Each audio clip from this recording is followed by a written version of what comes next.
The search for America's best cake decorators is on.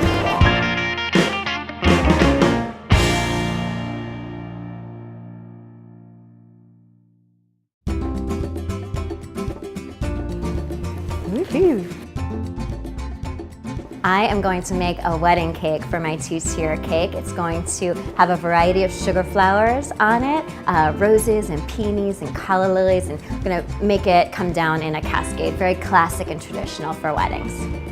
I selected doing a wedding cake for this particular competition because it's something that we specialize in. Our clients always come to us looking for wedding cakes. I'd say about 60% of our cake business is making wedding cakes. We love when people are coming together, and we love weddings, so it's a natural fit. I think speed is really important in this kind of challenge, especially in the beginning, so I'm trying to be as fast as I can right now. The tier cake that I'm planning to make is basically an abstract, a vision of what will be the ocean with the sun, like in a sunset. So it's not a specific idea of going into details, but it's more an abstract vision of what I see. The tier cake I'm making today is a white on white, which is really popular. I think it's very classic. That's actually one of the first cake designs that I did when I first started out, was a two-tier cake with sugar pearls and a giant white peony, which is my favorite flower. I've just been doing that design for a long time, and I think it can really fit any event. Wedding, baby shower, birthday. It's really feminine and delicate, and I think that it can kind of go for any event. The tier cake I'm doing today is basically, I got inspired by fabrics, different textures of fabric. So I wanted to make, it's kind of like a Chanel, Coco style Chanel cake, black and white, with like satin and pearls and jewels. So that's basically what I'm trying to accomplish today. I think that finishing it on time is going to be difficult. It's a very time-consuming technique, and I hope I can finish it on time. Some of the techniques that I'm going to be using are going to be basically marbleizing fondant. I'm going to use the teal color, which is basically the same color that I'm going to use through the entire piece, but in different concentrations. Looking for the marble effect, I start rolling out the piece of fondant, thinking that I'm going to use this side, but if you flip it over, this side is always the best. I don't know why, but it's always, for me, in my particular case, always ended working better. So you should always double check. We specialize in buttercream here at Sugar Flower Cake Shop and don't use fondant. I don't like the taste of it, and so I won't use it at all. But getting the buttercream to look as smooth as the fondant is definitely a challenge that we face all the time. Normally when we make wedding cakes, in order to bake and to ice and finish a cake, it takes us a full day to be able to do that, and we've got to condense that down into 1 hour. The most difficult aspect of today's cake would probably be to keep it straight and smooth looking, because again, it's such a simple design, but everything has to be balanced or else it'll just look sloppy. It'll look extremely obvious because there's only so many things that are actually on the cake. It's pretty simple, so it has to look sharp and clean. I'm definitely a perfectionist. I think a lot of cake decorators are perfectionists because with the high quality of cake decoration now, you kind of have to be a perfectionist or else it just might look sloppy. To me, the most important thing is having the right tool. It really makes all the difference in the world. You could do it the hard way, and a simple tool will just make it go so much easier. So my tip is definitely, it's worth it to invest in the right tools. Anything that gets you there quicker is better.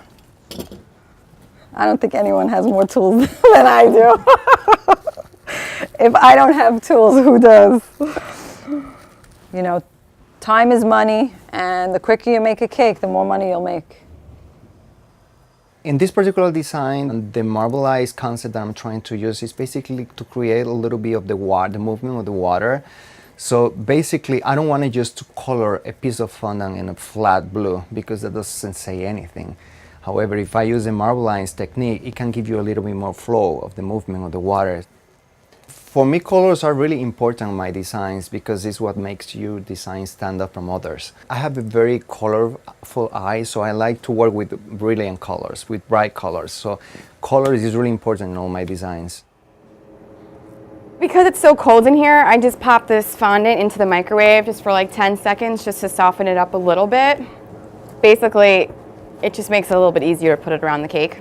I'm dealing with a little bit more air bubble just because of the time constraint. I didn't get it as smooth as I would have liked it before I covered it, but I think we'll be okay. So I just heated up a little bit of my buttercream because I have so many holes. I'm just going to make it a little bit warmer, and that will help to make it a little bit smoother.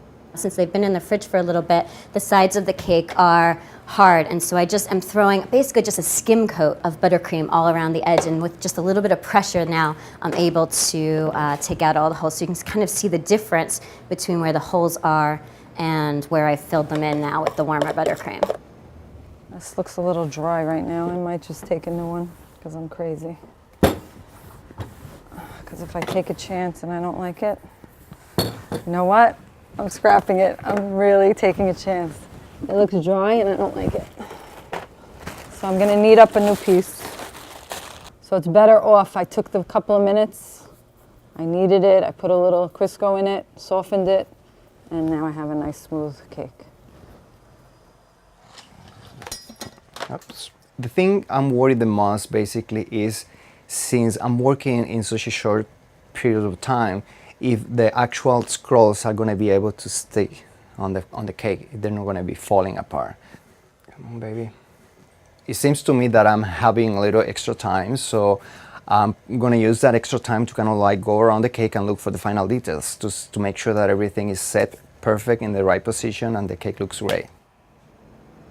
In order to make our sugar flowers look really, really natural, we usually dust them with petal dust. And so it gets brushed on, and we tend to love to mix colors in order to get a nice, almost an uneven finish, which you would think, oh no, it has to be perfectly smooth and one color, but when you look at things in nature, it's never just one tone. So seeing a variety of different colors on the same flower is a very cool thing. So we won't completely blend all of our colors as we're working in. You know, we just kind of keep layering on different colors to make it look the way it's supposed to look in nature. Because I'm rushing, I just basically pushed my finger into the cake, so it kind of like made a hole in the cake. You know, I pulled down too hard, so I have to basically find a way to fix it. So I'm basically going to try to make some extra swags and incorporate that into the design of my cake, even though that wasn't planned. There is always a back of a cake, and this is the back of my cake. I'm going to add one more swag. This way I covered that whole thing. I even covered the seam of where the back of the cake is. That could almost be the front of the cake now. Turn the mess into something nice. That's what you gotta do. The cake I'm going for today is a little bit more simplistic, but I think less is more in general when you're making cakes. Some people put like 8,000 different kinds of patterns and colors, and you don't really know what to look at. So with my cakes, I think you can kind of see what you're supposed to look at. A minimal design, I think, is a lot cooler to me, more modern, than to just decorate everything with like 27 different colors and 800 flowers. 5 minutes left. That was the quickest 55 minutes of my life.